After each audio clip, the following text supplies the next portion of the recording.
Time is an illusion. Albert Einstein. A sunrise is a good thing, it's a bad thing. Sunrises make you believe, yay, a new day, another chance to get it right. But sunrise also makes you think, ooh, I got time, I got another day. I have lost on time 4 times in the last 7 years. And there comes a time, my friends, when you either make the time or you'll lose it altogether. 7 years ago, a friend of mine called Catherine, who we did everything together with, kept telling me about the fact that we just don't make time to talk about the things that matter to us. We had time for the media schedules and for the client briefs. We had time for the work that needed to be done. We always met for that. And at the end of those meetings, she would say, we have to do our lunch. We've got to do that coffee. And I'd say yes. Then one day, she called and she said, listen, I'm going to hospital for 3 days. When I come out, I'll be recovering at my mother's house. So you come and see me. Let's do this. I opened my calendar and I put her in. Catherine went to hospital. She had surgery. She woke up.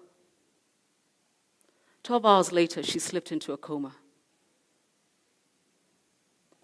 And in the 3 days before they switched off the life support machine, nobody would let me see her. Not at the advertising agency where she worked, and not at Radio Africa. They knew I couldn't handle it.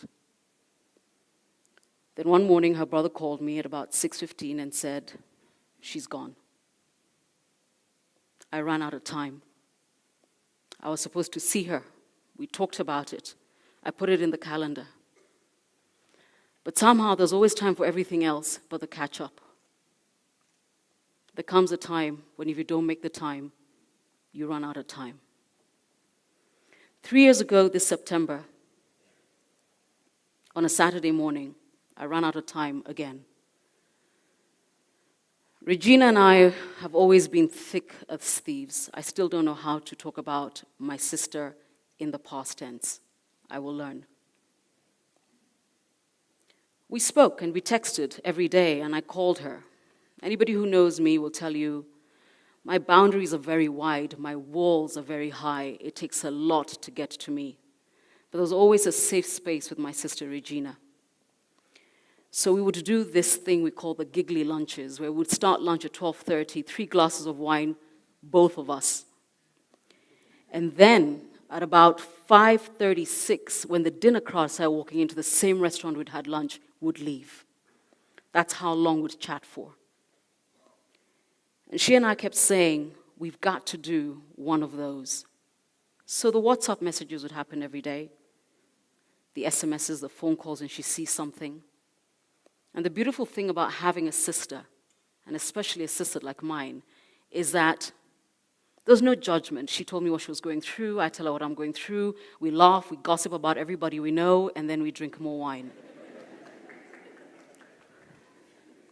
And it was always clear that when we did do the lunch, it would have to be Saturday. On the Saturday morning, I got the call that Regina was gone. I ran out of time again. Earlier this year, I ran out of time twice. Everybody knows about Janet Kanini Kua. What they don't know is Janet was family. Her father was our family doctor forever and a day.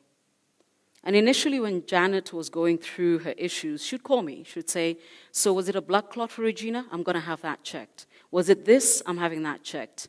I'm going to this, I'm going to that. And at some point, she disappeared. And I probably found out about her cancer 24 hours before you all did. But she's a fighter. We Valley Road girls are built like that. So I always knew she was going to pull through. And she pulled through, and we had a cup of coffee, and we talked, and she said, you know, the things we need to talk about, misdiagnosis, the issues we have, cancer, and also medical insurance that doesn't actually pull its weight in this country. But she'd just come home. And I told her, you go do you. You got a husband you need to love again, kids you need to know, and God knows everybody wants to talk to you in media.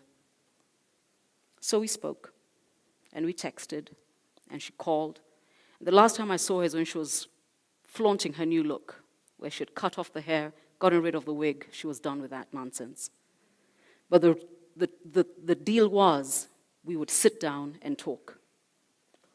In April, I ran out of time again. We lost Kanini. And 2 weeks later, I ran out of time with Githai. Githai is a kind of friend everybody needs to have, because he would, from nowhere, send an email in beautiful English and say, "Miss Mutoko, when can I have the pleasure of your company?" And I would tell him, "Githai, not today, how about next week?" And yes, he would rally everybody around and we would all go to lunch and have a laugh. But often he would say, "But I need my time with you. Just you and me. So when do we do a drink? When do we do lunch? I can do breakfast." And I always said, "Come on, Githai, you know how busy I am, but you know I'm going to find the time." And I canceled twice on Githai. In April, just as I was getting used to the idea of Kanini going, I ran out of time. Githai went. Why am I telling you this? Because you do this thing, whether you're in Nairobi, in New York, in Barcelona. You will run into people today in the foyer and say, "Let's do lunch. I haven't seen you in a while. Let's do coffee. Are you free next week?" And you'll say, "Yes." But the day will come and you won't make it happen. I would give anything to have my lunch date with Catherine. I ran out of time. I would give anything for that call on that Saturday morning on the 13th of September to have my giggly lunch date with Regina. I ran out of time. I would give anything to be able to sit down with Kanini and find out what it is she needed me to say, because she kept reminding me, "Your YouTube channel can do this for me." I ran out of time. I'll do anything to have Githai laugh at some of the things he believes that we all take too seriously, because he just didn't sweat it. I ran out of time. You see, my friends, there comes a time when if you don't make the time, you will run out of time. So I've become clearer about saying, "Let's meet." I will not say it if I do not mean it. And if I do make the date with you, I will keep it.